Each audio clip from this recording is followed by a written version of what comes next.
Momen libur Hari Raya Idul Fitri 1447 Hijriah tinggal menghitung hari lagi. Berbagai persiapan pun sudah dilakukan masyarakat, terutama bagi mereka yang menggunakan moda transportasi massal kereta api. Kementerian Perhubungan memproyeksikan kepadatan arus mudik Lebaran pada tahun ini terjadi pada hari Senin 16 Maret dan Rabu 18 Maret 2026. Dan berdasarkan hasil simulasi Kementerian Perhubungan, jumlah pergerakan masyarakat pada 16 Maret secara nasional diperkirakan mencapai 21,2 juta orang. Sedangkan pada 18 Maret diperkirakan lebih tinggi lagi yaitu 22 juta orang, sehingga menjadi salah satu titik puncak arus mudik Lebaran. Menteri Perhubungan Dudi Purwagandi dalam rapat koordinasi lintas sektor memastikan kesiapan transportasi menghadapi arus mudik tahun ini. Menhub menekankan keselamatan menjadi prioritas utama sekaligus memastikan layanan yang andal, tepat waktu, nyaman, dan informatif bagi seluruh penumpang. Berbagai evaluasi dan mitigasi juga akan terus dilakukan agar perjalanan mudik masyarakat berlangsung selamat, aman, nyaman, dan lancar. Hari ini saya masukkan adalah untuk memastikan bahwa seluruh pemangku kepentingan, khususnya transportasi nasional, benar-benar siap dalam melaksanakan angkutan Lebaran maupun siap juga dalam bekerja sama dengan seluruh stakeholder terkait penyelenggaraan angkutan Lebaran kali ini. Sebagaimana yang selalu saya tekankan bahwa keselamatan selalu menjadi prioritas utama, tidak bisa kita kompromikan. Sementara itu, PT Kereta Api Indonesia mencatat sejumlah relasi jarak jauh dengan minat terbanyak untuk mudik Lebaran 2026 berada di Pulau Jawa. Dan untuk pembelian tiket, relasi Gambir Yogyakarta menjadi yang paling banyak dibeli masyarakat hingga akhir Februari lalu. Jakarta, berbagai sumber, IDX Channel. Ya, pemirsa, untuk membahas tema menarik kita kali ini, PT KAI Persero siap jaga keceriaan mudik Lebaran tahun 2026. Kita sudah tersambung melalui Zoom bersama dengan Ibu Ane Purba, Vice President Public Relations dari PT Kereta Api Indonesia Persero. Langsung saja kita sapa ini. Halo, Bu Ane, apa kabar? Halo, selamat pagi. Kabar baik, luar biasa. Baik, terima kasih atas waktu yang sempatkan. Sebelum membahas lebih jauh, mungkin bisa kita update terlebih dahulu ya. Seperti apa sih kesiapan PT KAI ini dalam menghadapi momen libur Lebaran tahun ini? Ada yang berbeda atau seperti apa ini, Bu? Ya, kalau kita lihat dari pergerakan mobilisasi masyarakat, sebenarnya mulai dari hari ini kita lihat sudah mulai ramai ya, mudik lebih awal. Kalau untuk posko angkutan Lebaran, kita mulai besok. Gitu ya, mulai dari besok dan sampai pagi ini tiket yang terjual itu sudah menuju angka 3 juta ya, kurang sedikit lah gitu. Jadi kita melihat juga bahwa antusiasme masyarakat menggunakan kereta api juga sudah kita lihat karena sudah ada beberapa sekolah yang mulai libur dan kita lihat minggu-minggu ini juga sudah menerima rapor gitu ya, sehingga ada beberapa kecenderungan ini memang masyarakat kita sudah mudik lebih awal. Dan kami prediksi juga besok, Jumat, Sabtu, Minggu, ini sebagian masyarakat juga sudah memanfaatkan momen ini untuk kembali gitu ya. Walaupun kita prediksi bahwa H-2 dan H-3 adalah hari di mana puncak dari arus mudik ini juga terjadi di kereta api. Wow, lantas berapa banyak nih jumlah kereta api yang sudah disiapkan untuk mengamankan musim mudik Lebaran kali ini? Mengingat hari ini saja sudah mulai banyak ya masyarakat yang berbondong-bondong itu untuk sudah mulai mudik duluan begitu, Bu. Ya, jadi mulai dari angkutan Lebaran ini kita sudah menyiapkan 62 perjalanan kereta tambahan per hari. Dari kita prediksi dari tanggal 16 juga sudah mulai naik ya, tapi mulai besok ini sampai tanggal 1 April itu totalnya kan 21 hari ya, ini sudah kita siapkan untuk kereta tambahan per harinya ada 62 kereta tambahan dan ini bisa dimanfaatkan oleh masyarakat. Dan kereta tambahan juga ini sudah ada program dari pemerintah yakni memberikan stimulus 30% diskon untuk ekonomi komersil yang diminati oleh masyarakat juga. Ini juga untuk yang pemesanan mudiknya sangat diminati Mas. Jadi sampai saat ini kereta-kereta ekonomi kami untuk yang memang flow mudiknya ini sudah hampir habis gitu ya, karena untuk tiket-tiket mudik ini sudah bisa dibeli mulai dari H-45. Oh, berarti dari 3 juta tiket yang sudah terjual ini dominasinya di kelas ekonomi ya, Bu ya? Iya, betul. Jadi kelas ekonomi itu ada ekonomi yang disubsidi oleh pemerintah, itu yang reguler. Tetapi masa angkutan lebaran ini pemerintah juga memberikan stimulus 30% untuk kereta-kereta ekonomi komersil, sehingga ini membantu masyarakat untuk melakukan mobilisasi, baik nanti untuk mudik dan juga arus baliknya. Dan ini mendukung untuk pergerakan ekonomi di masa lebaran di tempat-tempat tujuan, karena kita melihat ya, Jawa Tengah, Jawa Timur, ini menjadi tujuan-tujuan mudik dan pada saat ini juga kita melihat bahwa daerah-daerah tujuan tertinggi itu ada di daerah Jawa Tengah dan juga Jawa Timur. Oke, berarti dengan adanya penambahan rangkaian kereta, berarti frekuensi perjalanan juga akan ikut bertambah. Dan ini mulai kapan? Apakah hari ini mengingat sudah ada lonjakan atau mungkin tinggal menunggu timetable-nya saja begitu, Bu? Ya, mulai besok sudah dijalankan dan kereta-kereta yang memang dijadwalkan kereta tambahan ini sudah mulai dijalankan karena kereta-kereta ini kan harus menyebar di area layanan kita di seluruh Pulau Jawa dan juga ada Sumatera juga ya, seperti Sumatera Utara ini juga dapat penambahan perjalanan kereta gitu ya. Jadi mulai besok ini sudah diberlakukan 62 kereta tambahan per harinya. Ditambah ini juga kita juga melakukan program ada motor gratis ya, bekerja sama dengan Dirjen Perkeretaapian Kementerian Perhubungan. Ini bagaimana caranya kita bisa mengurangi kecelakaan karena masih banyak masyarakat kita menggunakan motor untuk jarak jauh, sehingga dengan adanya kolaborasi dengan KAI dan DJKA ini kita kasih motor gratis, angkutan motor gratis, motornya gratis, orangnya juga kita kasih gratis, 2 orang ditambah 2 anak gitu ya, dan ini pendaftarannya lewat Kementerian Perhubungan Dirjen Perkeretaapian, dan juga kita mendukung program mudik gratis dari BUMN yang rencananya akan sekitar tanggal 16-17 akan diberangkatkan, baik itu dengan kereta api dan moda lain, dan ini juga dimanfaatkan oleh masyarakat dengan melakukan pendaftaran melalui mitra kita seperti Jasara Harja dan juga Kementerian BUMN. Baik, lantas proyeksi jumlah penumpang seberapa besar kita bahas nanti di segmen berikutnya. Kita akan jeda dulu sebentar Bu Ana ya. Baik, dan pemirsa kami akan segera kembali sesaat lagi. Terima kasih Anda masih bergabung bersama kami dalam Market Review pemirsa, dan berikut ini kami akan sampaikan sejumlah data untuk Anda. Kita akan cermati bersama seperti yang bisa Anda saksikan. Ini adalah tujuan favorit ya dari pengguna kereta api untuk Lebaran tahun 2026 ini. Ada Gambir Yogyakarta relasinya begitu ya, sekitar ada 18.067 pelanggan, kemudian ada Yogyakarta Gambir, kemudian Gambir Semarang Tawang, Pasar Senen Lempuyangan, kemudian Pasar Senen Kuto Arjo. Ini dia beberapa relasi tujuan-tujuan favorit begitu ya dari pengguna kereta api pada musim Lebaran tahun ini. Dan selanjutnya, ya kita akan lihat berikut slide selanjutnya. Ini ada Surabaya Pasar Turi juga menjadi tujuan favorit Pasar Senen, kemudian Lempuyangan Pasar Senen, Gambir Purwokerto, Pasar Senen Surabaya Pasar Turi, dan juga Gambir Cirebon.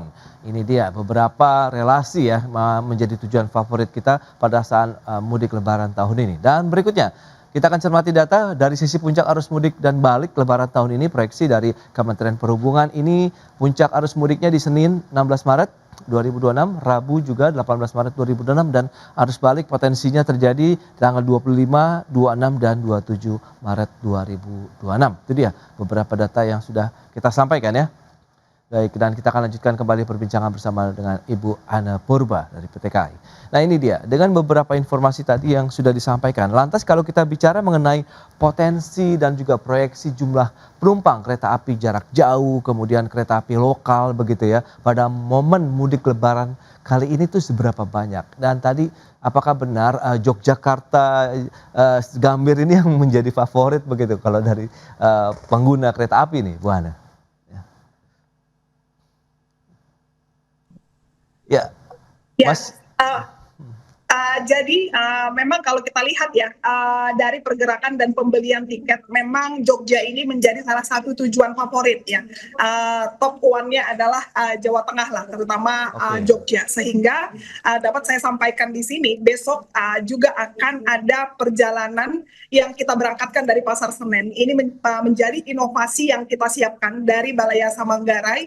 Itu adalah kereta ekonomi kerakyatan. Ekonomi kerakyatan ini digandengkan dengan kereta eksekutif, sehingga untuk jarak tempuhnya juga mengikuti eksekutif, Dan ini di tengah ya, tarif di atas PSO tetapi di bawah dari ekonomi komersil, sehingga lebih terjangkau karena kita ingin juga mendukung masyarakat ini melakukan mobilisasi di Lebaran ini.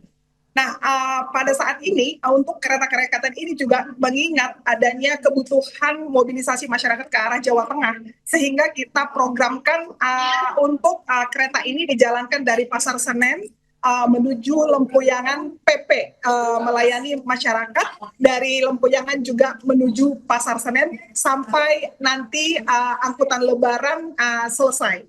Dan sampai pada saat ini kita melihat juga untuk puncak arus menggunakan kereta api ini memang di H-2 ya, tanggal 18-19 kita prediksi memang menjadi puncaknya karena kalau kereta jarak jauh itu kan hampir 4 juta seat yang kita siapkan, tetapi bisa dimaksimalkan lebih dari 5 juta karena sangat dimungkinkan karena kereta berhenti di stasiun-stasiun antara bisa transit melakukan perjalanan melanjutkan dengan kereta yang lain sehingga satu kereta itu bisa okupansinya lebih dari 100%. Sementara untuk kereta-kereta lokal ini kita siapkan hampir 1 juta dan ini bisa dimanfaatkan lebih dari 1 juta orang karena juga ada namanya okupansi dinamis ya karena naik turun di stasiun-stasiun. Sehingga kami prediksi orang yang naik kereta selama Lebaran ini menggunakan kereta lokal dan jarak jauh itu akan bisa lebih dari 5 juta pengguna selama masa angkutan Lebaran. Baik, kalau proyeksi dari puncak arus mudik dari PT KAI sendiri akan terjadi kapan begitu? Apakah menjelang H-1 atau H-2 atau seperti apa? Ya, seperti tadi saya sampaikan ya, kita setiap hari itu frekuensinya kan sudah sama dengan adanya 62 perjalanan kereta setiap hari ya. Jadi kalau kita lihat mulai dari besok itu hari Jumat, Sabtu, Minggu sudah mulai tinggi. Tetapi dari pembelian tiket itu paling tinggi di H-2 itu tanggal 18-19. Ini menjadi puncak arus mudik ya untuk di kereta api. Sementara untuk kembalinya itu mulai dari Lebaran kedua ini kami melihat bahwa mereka memanfaatkan kereta api untuk melakukan wisata juga. Nah, untuk arus baliknya itu mulai dari H+1 setelah Lebaran kedua dan juga H+2 setelah Lebaran kedua menjadi puncak Lebaran. Kami selalu melihat traffic dari pengguna kami sehingga nanti untuk informasi-informasi terkait dengan keperluan seat untuk masyarakat selalu kami update melalui KAI 121 dan juga tentu masyarakat kami minta untuk selalu melakukan pengecekan di akses by KAI. Baik, nah kalau kita lihat dari posisi saat ini begitu dan lantas bagaimana memang puncak tadi sudah disampaikan langkah-langkah yang paling utama dan tadi sudah ditekan oleh Menteri Perhubungan adalah faktor keamanan, keselamatan dan kenyamanan. Nah, ini bagaimana hingga saat ini begitu update-nya, Bu? Ya, khusus kereta api persiapan untuk angkutan Lebaran ini sudah disiapkan 6 bulan sebelumnya karena kita sudah memproyeksikan adanya cuaca ekstrim juga di beberapa lokasi yang dilalui oleh kereta api. Sehingga kami sudah melakukan yang namanya KIS ya, kereta inspeksi bersama KNKT juga DJKA untuk melakukan mapping dari wilayah-wilayah yang mungkin ada potensi cuaca ekstrim. Sehingga ini juga membuat kami melakukan mitigasi baik dari sisi kesiapan prasarananya, sudah ada perbaikan, tetapi untuk menjaga kami menambah lebih dari 3.000 petugas tambahan yang kami tempatkan satu di tempat-tempat yang memang kita proyeksikan itu ada kemungkinan akan terganggu dengan cuaca ekstrim supaya penanganannya bisa cepat. Yang kedua itu ada perlintasan yang selama ini tidak ada penjaganya. Inisiatif kami akan kami jaga supaya ada kelancaran karena kalau satu saja kereta terhalang itu akan memberi dampak domino terhadap perjalanan kereta yang lainnya sehingga kami melakukan inisiatif menjaga perlintasan-perlintasan yang kita lihat memang sangat potensial ya untuk mengganggu perjalanan kereta api. Ditambah penanganan-penanganan seperti kolaborasi dengan Polri dan TNI untuk keamanan di stasiun dan juga di atas kereta. Nah sekarang kita lihat akan seperti apa nih upaya-upaya untuk bisa menjaga semangat keceriaan para pengguna kereta api dalam menjalankan perjalanan mereka pada saat mudik Lebaran. Kita bahas nanti di segmen berikutnya. Kita akan jeda kembali sebentar, Bu Hana. Baik pemirsa, kami akan segera kembali usai pariwara berikut ini. Baik pemirsa, dan kita akan lanjutkan kembali perbincangan bersama dengan Ibu Anne Purba. Beliau adalah VP Korkom dari PT KAI Persero. Nah, lantas bagaimana? Ini kalau kita cermati dari tahun ke tahun jutaan begitu ya pengguna dari kereta api ini akan terus bertambah begitu. Dan tahun ini bagaimana nih supaya tetap semangat, kemudian bagaimana keceriaan masyarakat konsumen begitu ya pengguna kereta api tetap terjaga dari berangkat sampai ke tujuan, mereka tidak mengalami kelelahan yang cukup berat begitu. Silakan. Ya, jadi kalau berbicara mudik naik kereta api yang bisa kita pastikan adalah on time performance, gitu ya. On time performance dari tahun ke tahun selama Lebaran itu selalu di angka di atas 90%. Dari Jakarta ke Jogja itu sudah bisa ditempuh kurang dari 7 jam gitu ya. Jadi ini adalah salah satu hal yang benefit kenapa kereta menjadi favorit. Dan untuk menjaga keceriaan, kami menyiapkan water station ya buat buka puasa di stasiun. Ini gratis, bisa diakses. Dan selama angkutan, ini juga kami menyiapkan nanti di H-10, ini sudah mulai kita siapkan takjil gratis buat penumpang kami yang naik kereta, yang mudik naik kereta. Dan juga ada layanan untuk anak-anak di stasiun yang bisa diakses supaya mereka nggak bosan gitu ya, nunggu untuk anak-anak ini. Dan juga pasti stasiun kita juga kita desain dengan nuansa Lebaran.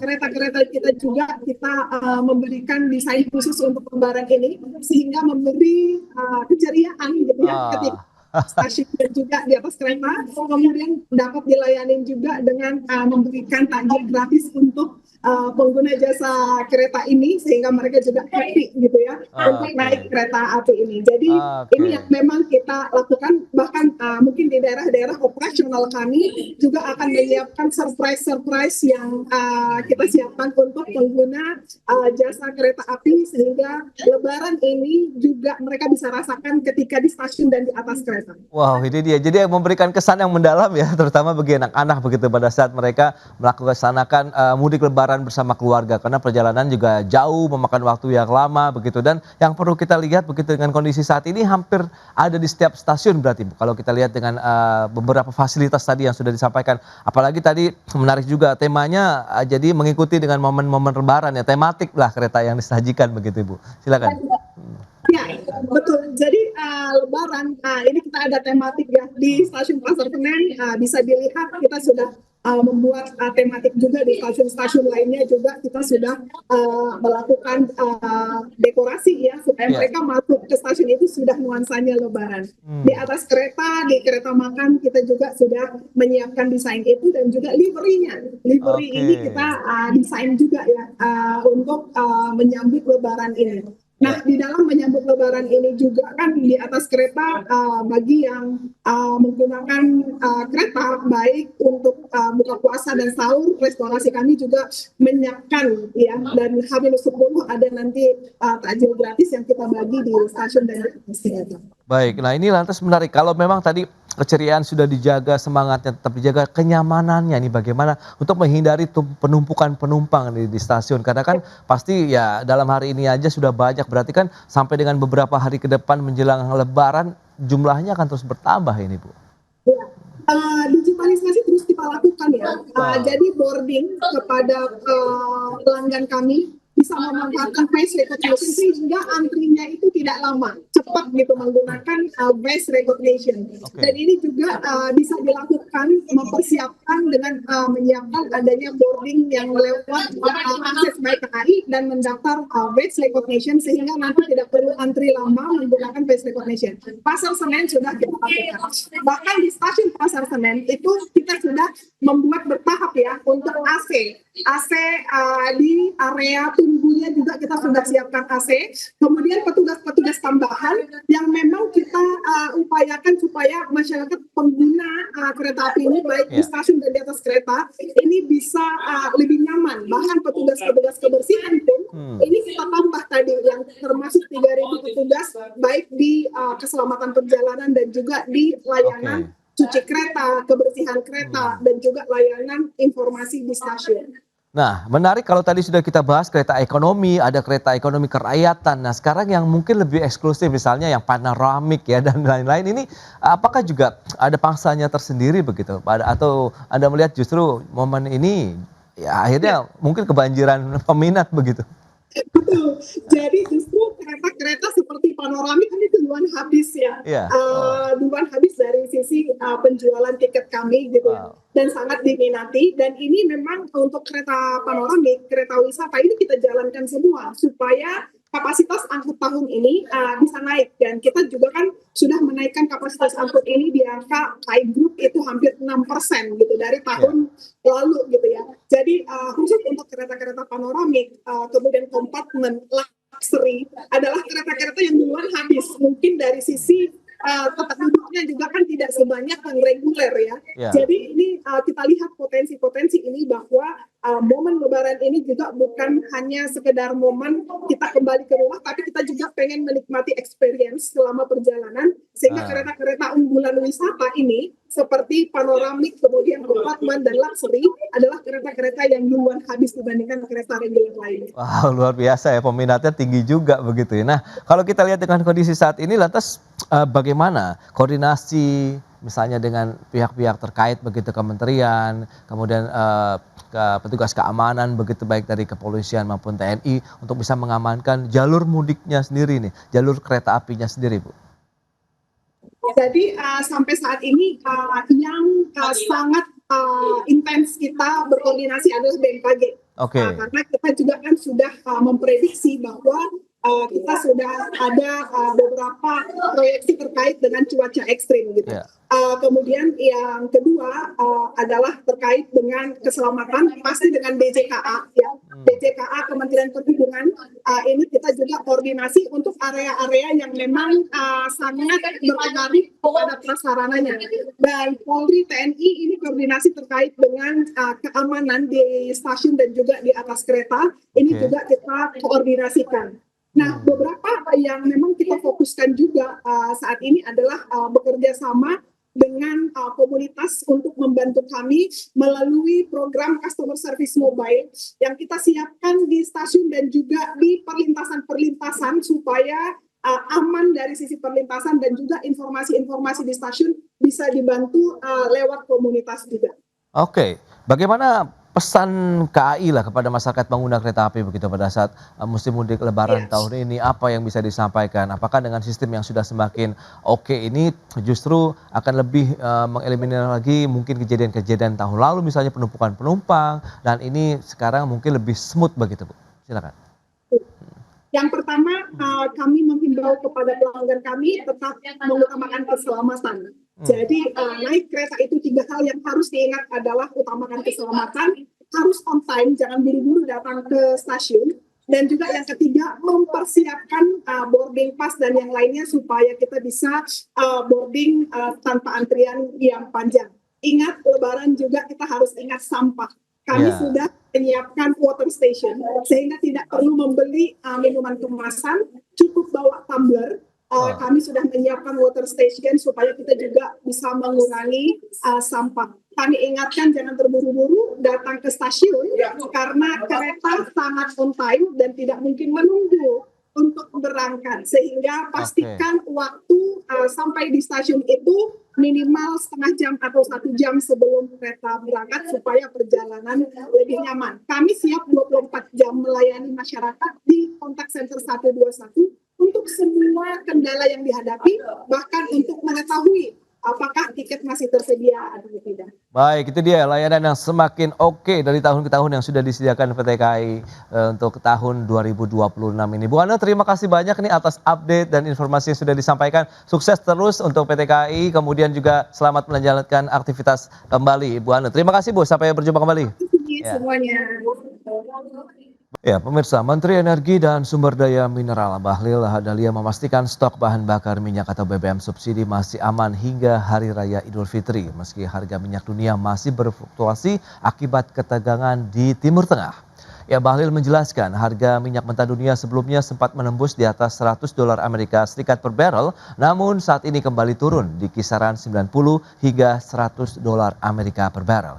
Meski demikian, pemerintah memastikan harga BBM subsidi tidak akan naik hingga Hari Raya Idul Fitri, meskipun terjadi kenaikan harga minyak mentah di pasaran dunia. Selain itu, pemerintah juga terus memitigasi dampak fluktuasi harga minyak dunia terhadap anggaran negara dan salah satunya dengan mendorong pengembangan sumber energi alternatif selain energi fosil. Meskipun stok BBM nasional dalam kondisi cukup, Bahlil menghimbau kepada masyarakat diminta untuk tidak melakukan pembelian BBM secara berlebihan. Pemerintah kemarin kita juga melakukan pembahasan dengan Menteri Keuangan. Saya dapat memastikan bahwa untuk menyangkut subsidi BBM sampai dengan Hari Raya, insya Allah tidak ada kenaikan apa-apa. Jadi negara hadir untuk memastikan bahwa sekalipun ada kenaikan harga minyak mentah dunia, tapi untuk subsidi tetap sama, tidak ada kenaikan harga untuk minyak subsidi ya. Dampak dari harga minyak global. Ya, pemirsa, untuk membahas tema kita kali ini, strategi menjaga pasokan energi di tengah konflik geopolitik, kita sudah tersambung melalui Zoom bersama dengan Bapak Fabi Tumiwa, CEO Institute for Essential Service Reform. Langsung saja kita sapa. Halo, Pak Fabi, apa kabar? Halo Mas Pras, kabar baik. Terima kasih sudah mengundang saya. Baik, terima kasih juga atas waktu yang disempatkan. Pak Fabi, tadi sudah disampaikan stok BBM nasional berada di kisaran sekitar 20 sampai dengan 25 hari. Dari sudut pandang IESR sendiri melihat bahwa durasi ini cukup ideal untuk merendam gangguan pasokan jika jalur logistik utama seperti di Selat Hormuz mengalami gangguan untuk jangka panjang ini, Pak Fabi.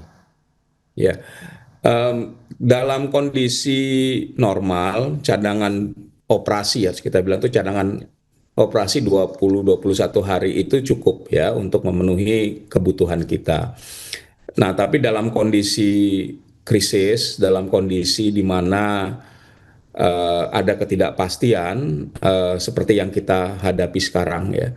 Kita tidak tahu kapan perangnya berakhir, kapan Selat Hormuz itu akan dibuka, ya dan lain sebagainya, dan juga harus diingat ya, krisis ini menyebabkan negara-negara lain yang pasokan minyaknya bergantung dari Timur Tengah juga sedang berupaya untuk mengamankan pasokannya dengan membeli dari negara-negara lain, dan kita tahu negara produsen minyak itu juga sangat terbatas ya jumlahnya. Jadi dalam kondisi normal oke, tapi dalam kondisi yang hari ini krisis itu cadangan itu harus diwaspadai ya, karena semakin lama krisisnya atau semakin lama perang ini berlangsung ya, bisa jadi apa yang dicadangkan 20-21 hari itu mungkin tidak cukup. Dan kita juga harus lihat ya, kalau itu kan secara Indonesia ya, di cadangan di tempat-tempat lain seperti apa, karena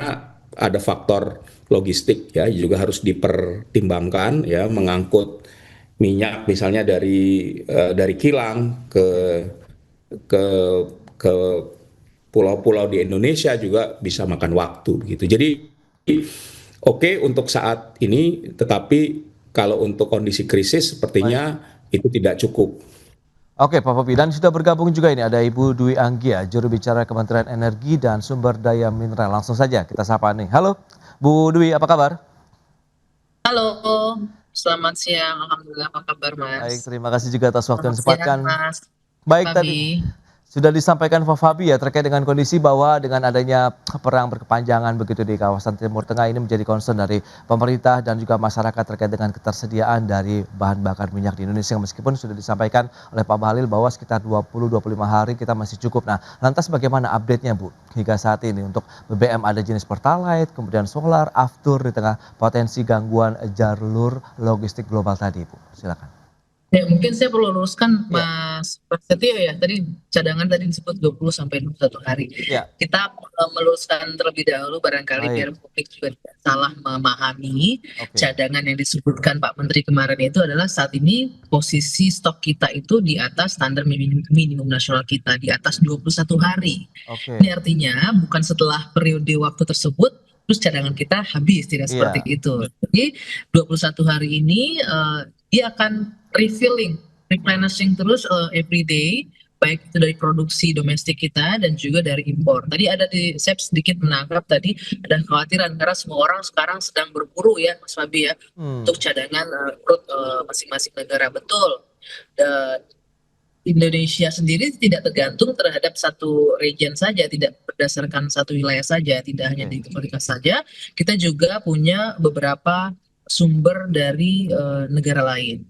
Kita juga mengambil dari negara-negara di Afrika, dari Nigeria, dari Angola, dan lain-lain. Kemudian kita juga punya partnership, long-standing partnership dengan Amerika Latin dan juga ada Amerika. Artinya apa?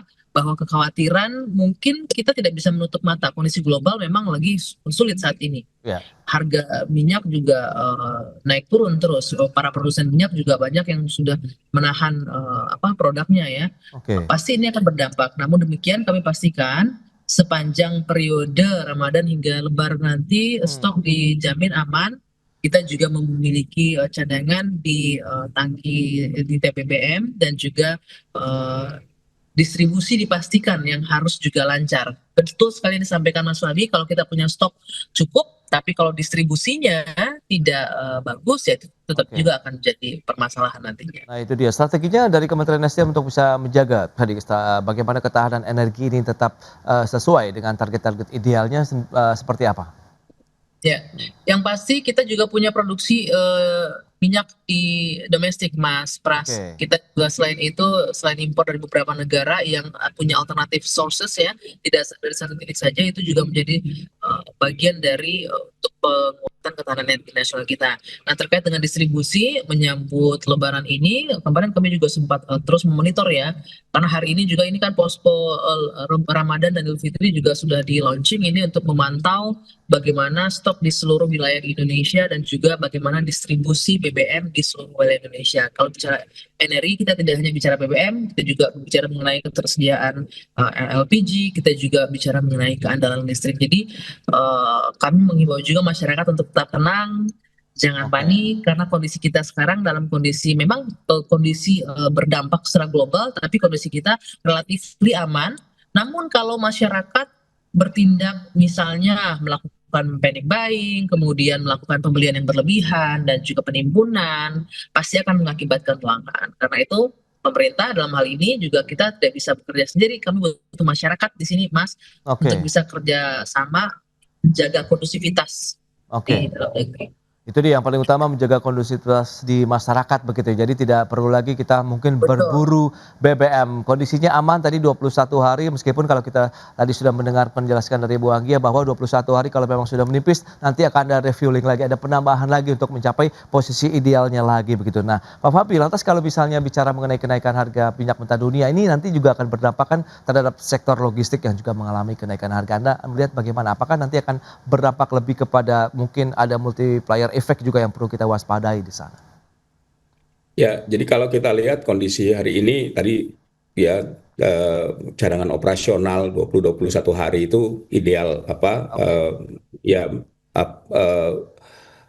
kalau dibandingkan dengan negara-negara lain itu tidak sama ya. Ada kalau kita lihat kalau di IEA negara-negara OECD itu membuat cadangan minimum 90 hari. Bahkan Jepang tuh sampai 9 bulan cadangannya. Tapi saya kira ini yang bisa dilakukan kan, dan sementara sebenarnya kalau kita lihat ya sudah ada peraturan presiden yang mengatur mengenai cadangan penyangga energi namanya ya. Ini yang sekarang sedang dikerjakan dengan membangun storage tadi yang rencananya akan dibangun di Sumatera ya. Nah di dalam cadangan, kalau kita bilang kan cadangan yang ada sekarang itu baru cadangan BBM. Di dalam ketentuan Perpres 96 2024 cadangan penyangga energi itu ada ketentuan untuk minyak ya, bensin, kemudian minyak bumi juga, dan kemudian LPG. Jadi 3 jenis energi itu yang kemudian diatur. Jadi kalau saya ingin menyatakan bahwa yang cadangan ini baru cadangan minyak, tapi kita juga ya kilang-kilang kita siap lah untuk memproduksi itu. Nah, dampaknya kalau sekarang kan kita tahu bahwa kalau kapasitas kilang kita hari ini 1,1 juta barrel per hari, produksi minyak mentah kita itu adalah 600 ribu barrel per hari. Jadi kita sebenarnya harus membeli minyak mentah juga dari luar. Nah, jadi sebenarnya tekanan kita tuh ada dua ya. Satu, kita beli minyak mentah, kita beli BBM. Ya, nah kalau kita lihat hari ini harga keduanya itu naik. Implikasinya apa?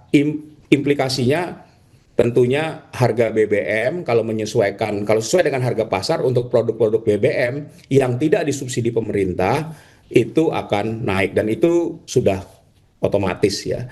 Nah, tetapi untuk jenis BBM yang disubsidi pemerintah atau diatur harganya, kita bicara solar, kita bicara Pertalite, seperti tadi yang disampaikan oleh Mbak Anggia, bahwa harganya kan tidak akan berubah ya, paling tidak sampai Lebaran ini. Saya kira itu cukup bisa menjamin masyarakat tenang lah. Tetapi kalau harganya tidak berubah, dengan harga nanti yang misalnya naik, akan ada dampak pada beban subsidi. Ya, jadi kalau misalnya tadi pengguna BBM-nya menggunakan BBM yang non subsidi, ya mereka akan mengalami kenaikan harga. Tapi ketika kemudian nanti harga BBM subsidinya misalnya disesuaikan, ya beban pengeluaran rumah tangga untuk energinya itu akan naik. Ya. Dan kita bicara energi yang disubsidi kan tidak saja BBM, tapi ada LPG, ada listrik, di mana kalau kita lihat dari hitungan saya, kenaikan dari harga minyak itu akan menyebabkan tekanan kepada ya kenaikan harga atau kenaikan bisa berdampak pada kenaikan subsidi untuk 3 jenis energi tadi. Nah, ini yang kemudian harus diterjemahkan ke dalam ya dampak ekonominya gitu ya. Jadi ya Pak Fabi, nanti kita akan cermati seperti apa strategi yang sudah disiapkan juga oleh pemerintah khususnya dari Kementerian SD di segmen berikutnya ya. Kita akan jeda terlebih dahulu sebentar Bu Dwi dan juga Pak Fabi, kita akan jeda sebentar ya. Dan pemirsa, kami akan segera kembali usai pariwara berikut ini. Ya, Anda masih menyaksikan Market Review pemirsa, dan berikut ini kembali kami sampaikan sejumlah data untuk Anda. Kita akan cermati bersama seperti yang bisa Anda saksikan, ini adalah volume impor migas Indonesia periode Juli 2025 sampai dengan Januari 2026. Ini dia, kita lihat fluktuasinya sekitar dari Juli 4,3 juta ton, kemudian masih berkisaran sampai dengan September juga masih di 4 juta ton, kemudian naik di bulan Oktober 5,01 juta ton, sedikit turun di November 2025, kemudian Desember meningkat menjadi 5,96 juta ton, dan Januari 2026 meningkat kembali menjadi 6,03 juta ton untuk volume importasi migas kita. Dan selanjutnya kita akan cermati data terkait dengan negara asal impor minyak mentah Indonesia. Terbesar dari tahun 2025 mana saja? Ternyata berasal dari Nigeria 4,63 juta ton, kemudian Angola 3,74 juta ton, Arab Saudi 3,19 juta ton, Brazil dan juga Australia. Itu dia beberapa data tadi yang sudah disampaikan, dan kita akan membahas kembali bersama dengan Ibu Dwi Anggia dan juga Bapak Fabi Tumiwa. Ya, dengan beberapa data dan informasi yang tadi sudah disampaikan, Bu Dwi, ini tadi sudah disampaikan juga oleh Pak Fabi, kemudian Pak Menteri Bahlil, bahwa akan menjamin harga BBM subsidi tidak naik hingga Lebaran 2026. Lantas strateginya bagaimana? Kalau tadi juga sudah disampaikan Pak Fabi, mengingat perang ini belum bisa ditebak begitu akan berakhir sampai kapan begitu. Ibu Dwi, silakan. Ya, kalau boleh saya merespon tadi sebelum jeda tadi, benar yang disampaikan Mas Fabi, kita bicara kalau jenis cadangan BBM di nasional ini, kita bicara 3 poin ini Mas Pras. Cadangan penyangga energi seperti yang diatur dalam Perpres nomor 96 tahun 2024 itu, yaitu yang cadangan yang dikelola pemerintah dengan anggaran dari APBN untuk ketahanan nasional. Kita juga punya cadangan operasional. Itu dia cadangan yang disiapkan oleh badan usaha ya dalam hal ini untuk operasional sehari-hari, sifatnya sirkuler. Masuk terus menerus, keluar masuk terus. Dan yang kita akan untuk jangka panjangnya yang kita perlukan yaitu cadangan strategis. Ini kondisinya ketika terjadi kondisi krisis energi. Inilah maka kemarin Presiden Prabowo langsung memerintahkan Pak Menteri SDM untuk kita segera membangun storage penyimpanan ya, tempat penyimpanan untuk cadangan minyak kita. Memang ini solusi jangka panjang karena membangun storage itu tidak mudah, butuh waktu yang cukup panjang. Kita aja membangun kilang aja butuh waktu yang panjang ya. Contoh yang di RDMP cukup lama prosesnya. Tapi kondisi global saat ini yang pasti menjadi titik balik dan juga pengingat bagi kita bahwa kita harus sudah berpikiran ke sana. Nah, berkaitan dengan harga, tadi disampaikan harga minyak naik turun. Tadi betul untuk harga BBM subsidi pemerintah menjamin anggaran kita masih bisa menahan lah ya ketika terjadi kenaikan 10 sampai 20 dari asumsi makro APBN. Saat ini di 70 US dolar per barel untuk asumsi APBN kita, dan harga kalau kita lihat sekarang sudah di bawah 100 ya. Kemarin sempat naik tinggi, kemarin turun di 80-an, hari ini naik lagi di 90-an. Memang masih fluktuatif terus.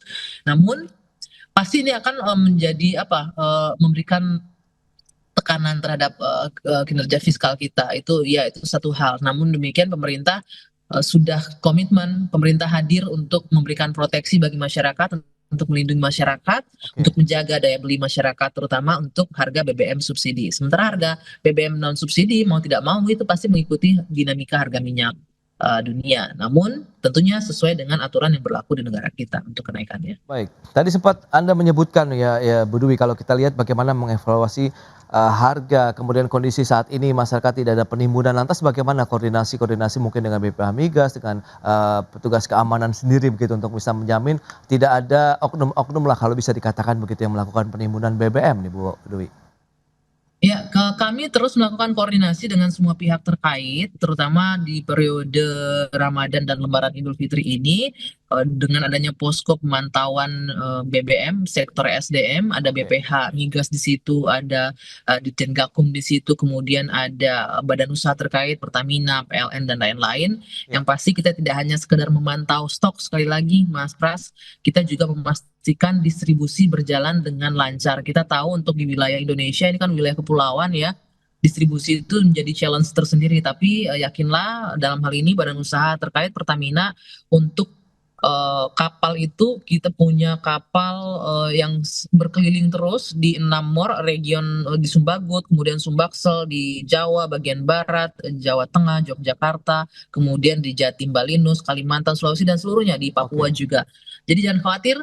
Yang penting ini sih Mas, kita mengajak masyarakat, balik lagi kuncinya ada di masyarakat. Ketika masyarakatnya juga suportif, tenang, tidak melakukan pembelian berlebihan, tidak melakukan penimbunan, tidak melakukan panic buying, insya Allah kondisi kita akan bisa terjaga walaupun kondisi global sedang tidak baik-baik saja. Oke, itu dia ya, perlu dijaga memang lagi-lagi masyarakat kita untuk tetap tenang saja begitu, karena sudah ada jaminan dari pemerintah harganya tidak naik. Iya, ini juga tugas teman-teman media nih Mas Pras. Media juga harus bisa memberikan informasi yang utuh kepada publik, jangan hanya mengutip sepenggal-sepenggal sehingga konteksnya tidak utuh. Dan PR-nya sekarang kan tidak hanya media mainstream ya, media sosial juga banyak sekali informasi berseliweran yang kita juga tidak bisa jamin kebenaran informasinya. Baik Dwi, nah ini dia menarik Bu Dwi, kalau misalnya kita ke Pak Fabi kembali, lantas bagaimana memang ada permasalahan di Selat Hormuz, kemudian ada banyak yang tidak bisa keluar begitu untuk bisa melakukan pengiriman. Kita juga ada perjanjian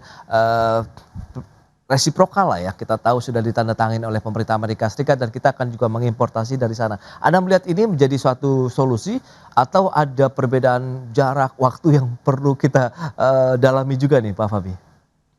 Ya, saya kira dalam jangka pendek, dalam rangka menjamin pasokan BBM dan energi kita ya, khususnya BBM dan LPG, substitusi dari impor minyak mentah kita yang dari Timur Tengah itu, dari Arab Saudi, dari Uni Emirat Arab itu harus dicari kan. Opsinya memang kalau dengan sekarang ada